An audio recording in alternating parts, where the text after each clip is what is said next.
And those are some of the headlines. This is Democracy Now!, democracynow.org, The War and Peace Report. I'm Amy Goodman. The partial shutdown of the federal government has entered its 16th day, and the nation is now on the brink of a default as the government's borrowing authority ends tomorrow. On Tuesday, Fitch Ratings warned it could cut the U.S. government's AAA debt rating if a deal to raise the debt limit isn't reached. In a statement, Fitch said, quote, "The prolonged negotiations over raising the debt ceiling risks undermining confidence in the role of the U.S. dollar as the preeminent global reserve currency by casting doubt over the full faith and credit of the U.S."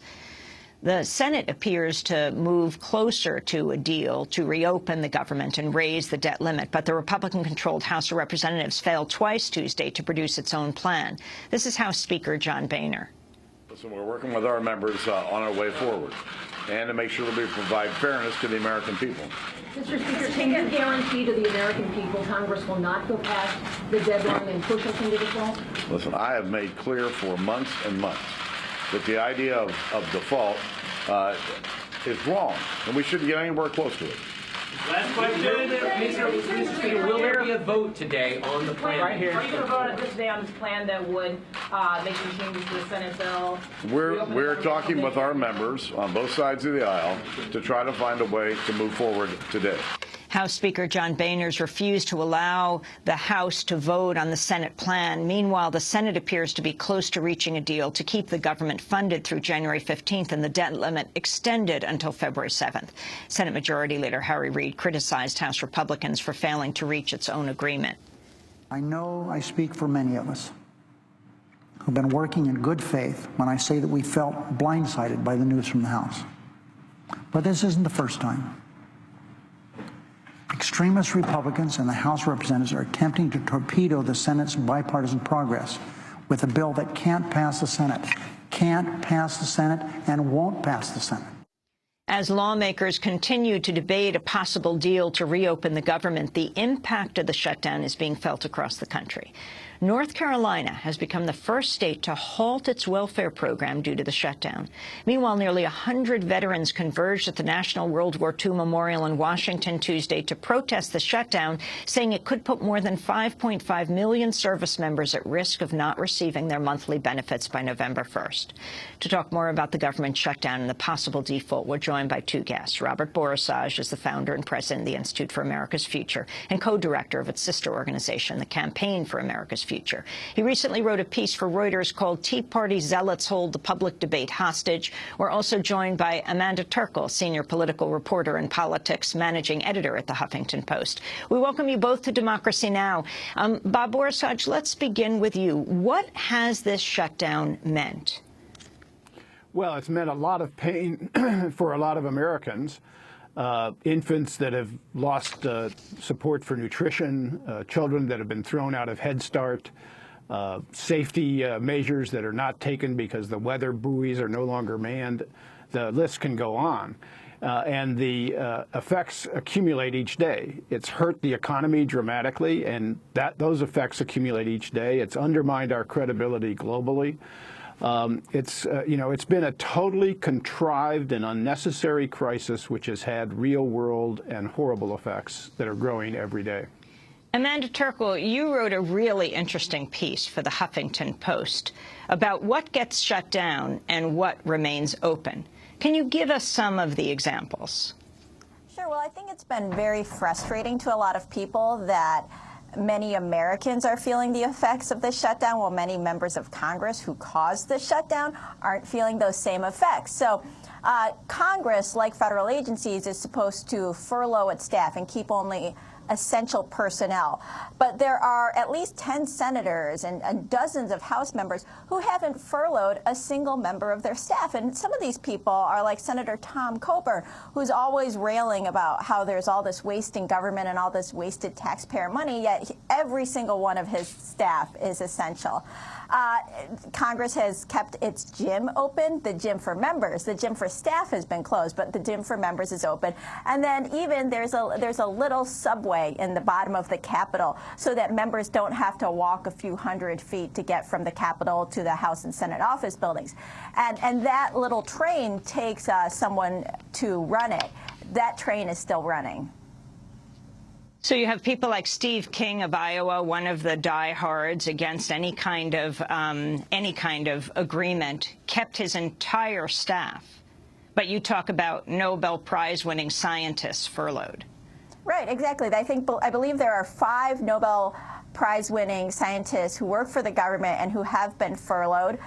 There's one man who's a physicist who said, you know, I guess that even if you win a Nobel Prize, you're not considered essential. There's the man who who developed the Mars Curiosity rover.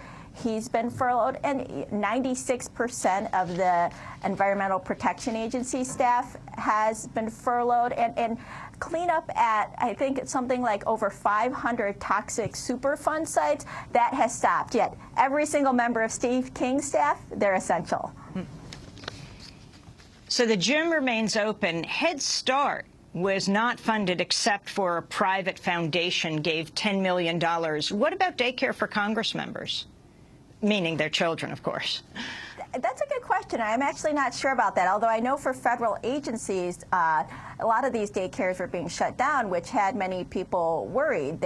If they, for example, weren't furloughed, they're still having to go to work, but now they can't get daycare because that's not considered an essential service. And many private daycares, too, are suffering as well because they are used to having all of these students coming in, and now the parents are home, they're furloughed, they don't need the use of this daycare. And so I think, you know, it's important that this isn't just affecting people who work for government or who rely on government services, which is pretty much every American, but it's also affecting many private businesses. Businesses who rely on tourism and who are around national parks are seeing a drop. Restaurants, shops, if you run a canoeing service in a national park.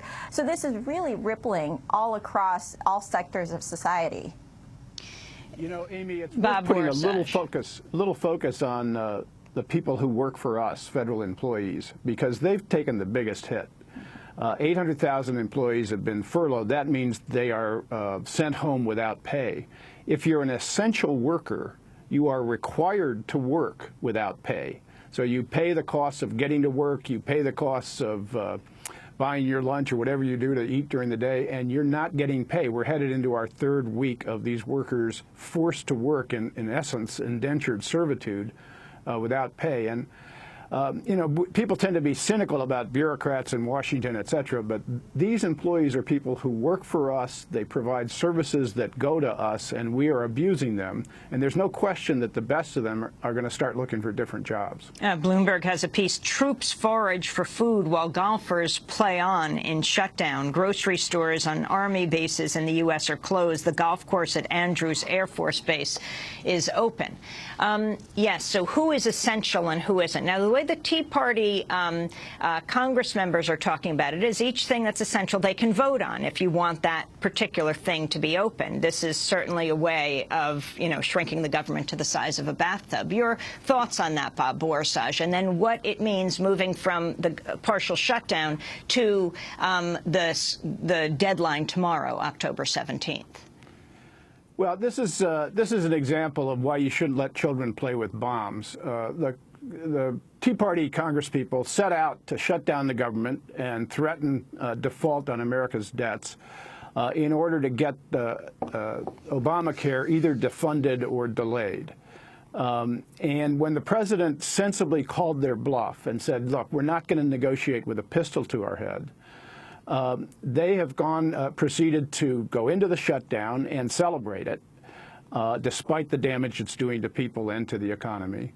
And now we're headed into what is unimaginable, which has not been done before, a potential default on America's debts.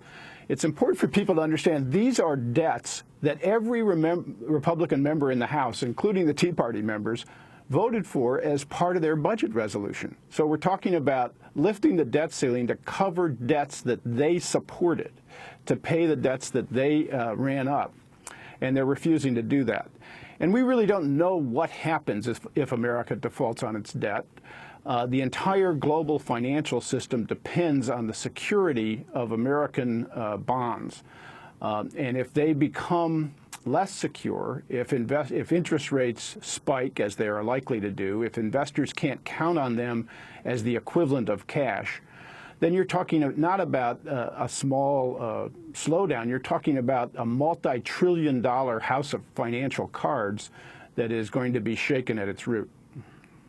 We're going to break and then come back to this discussion. We're talking to Bob Borisage and to Amanda Turkle. Amanda Turkle of the Huffington Post, Bob Borisage with Institute for America's Future. Stay with us.